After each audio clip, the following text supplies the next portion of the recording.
سبحان اللہ وبحمدہ سبحان اللہ العظیم سبحان اللہ وبحمدہ سبحان اللہ العظیم۔ آپ صلی اللہ علیہ وسلم کے بڑے پیارے ساتھی حضرت ابو ذر غفاری رضی اللہ تعالیٰ عنہ وہ بیان کرتے ہیں کہ نبی اکرم صلی اللہ علیہ وسلم نے ارشاد فرمایا کہ اللہ تعالیٰ خود ارشاد فرماتے ہیں، اور یہ حدیث قدسی ہے، جیسا کہ بھائی جانتے ہیں کہ وہ حدیث جو اللہ رب العالمین اپنے نبی کے ذریعے سے اپنے بندوں سے خطاب فرماتے ہیں اسے حدیث قدسی کہا جاتا ہے۔ نبی اکرم صلی اللہ علیہ وسلم نے ارشاد فرمایا کہ اللہ تعالیٰ خود ارشاد فرماتے ہیں۔ کیا ارشاد فرمایا؟ یا عبادی، اے میرے بندو۔ اللہ تعالیٰ اپنے بندوں سے خطاب فرما رہے ہیں۔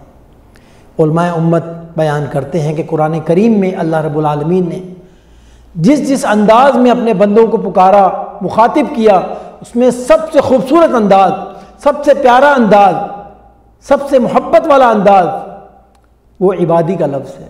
شروع میں جو میں نے آیت آپ کے سامنے پڑھی، قُلْ يَا عِبَادِيَ الَّذِينَ أَسْرَفُوا عَلَىٰ أَنفُسِهِمْ لَا تَقْنَطُوا مِن رَحْمَتِ اللَّهِ، اے میرے وہ بندو، کون سے بندو؟ ایمان والو، مومن بندو، نمازی بندو،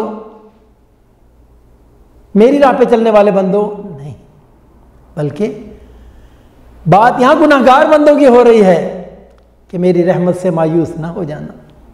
یہاں کسی مسلمان سے خطاب نہیں، پورے عالم کے انسانوں سے خطاب ہے، سارے اللہ کے بندے ہیں۔ تو یہاں ارشاد فرمایا یا عبادی، اے میرے بندو، انی حرمت ظلم علی نفسی، میں نے اپنے اوپر اس بات کو حرام قرار دے دیا ہے کہ میں نے اپنے بندوں پر ظلم نہیں کرنا۔ وَجَعَلْتَهُ بَيْنَكُمْ مُحَرَّمًا، اور تمہارے درمیان بھی اس بات کو حرام کر دیا ہے کہ تم نے بھی ایک دوسرے پہ ظلم نہیں کرنا۔ فَلَا تَظَالِمُوا، پس تمہیں چاہیے کہ ایک دوسرے پہ ظلم نہ کیا کرو۔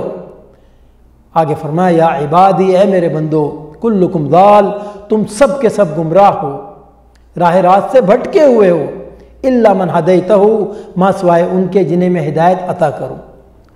فاستہدونی اہدکم، تمہیں کیا چاہیے؟ ہدایت مجھ سے طلب کیا کرو، کیونکہ ہدایت کی سرچشمہ میری ذات ہے۔ اور آگے فرمایا یا عبادی، اے میرے بندو، کلکم جائعون، تم سب کے سب بھوکے ہو، الا من اطعمتہ، ما سوائے ان کے جنہیں میں کھلاؤں، جنہیں میں رزق عطا کروں۔ کیا کرو؟ فاستطعمونی اطعمکم، پس تمہیں چاہیے کہ مجھ ہی سے روزی کا سوال کیا کرو، روزی میں ہی عطا کرتا ہوں۔ اور آگے فرمایا یا عبادی، اے میرے بندو، کلکم عار، تم سب کے سب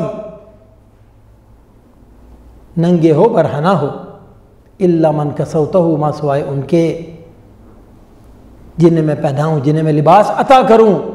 فاستکسونی اکسکم، پس تمہیں چاہیے مجھے سے لباس طلب کیا کرو، وہ لباس تقوی کا ہو یا وہ لباس پہننے کا ہو۔ اور آگے فرمایا یا عبادی، اے میرے بندو، انکم تخطئون باللیل والنہار، اے میرے بندو تم وہ ہو جو دن میں بھی گناہ کرتے ہو، رات میں بھی گناہ کرتے ہو۔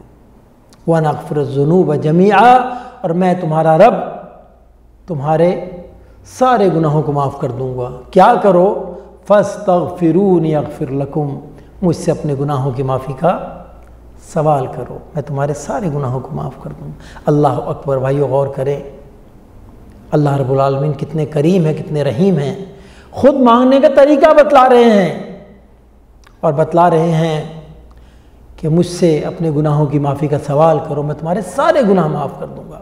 اور بھائیو، نبی اکرم صلی اللہ علیہ وسلم کی ایک حدیث مبارکہ سے یہ بات پتہ لگتی ہے کہ یہ جو اعلان ہے، یہ جو اللہ کی طرف سے حدیث ہے، در حقیقت میں یہ ایک اعلان ہے، اور یہ اعلان ہمیشہ سے اور ہمیشہ ہوتا رہتا ہے۔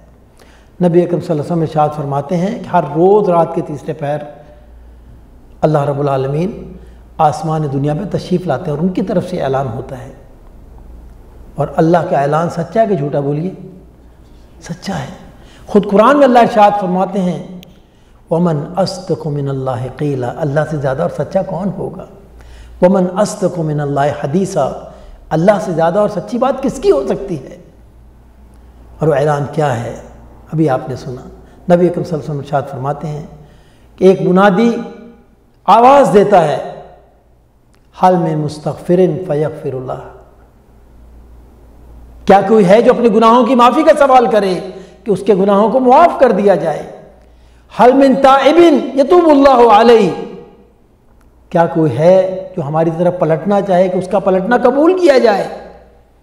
حل من سائل یعطی سؤلا، کیا کوئی فقیر ہے، کوئی سائل ہے، کوئی مانگتا ہے کہ اس کے سوال کو پورا کیا جائے؟ اور یہ اعلان ہوتا رہتا ہے ہوتا رہتا ہے ہوتا رہتا ہے یہاں تک کہ فجر کی اذان ہو جائے۔ کتنے خوش قسمت ہیں وہ کہ جو اس اعلان سے فائدہ اٹھاتے ہیں۔ اللہ ہم سب کو اس کی توفیق دے۔ اللہم صلی علی سیدنا محمد وعلی آلہ وصحبہ وسلم۔ اللہم صلی علی سیدنا محمد وعلی آلہ وصحبہ وسلم۔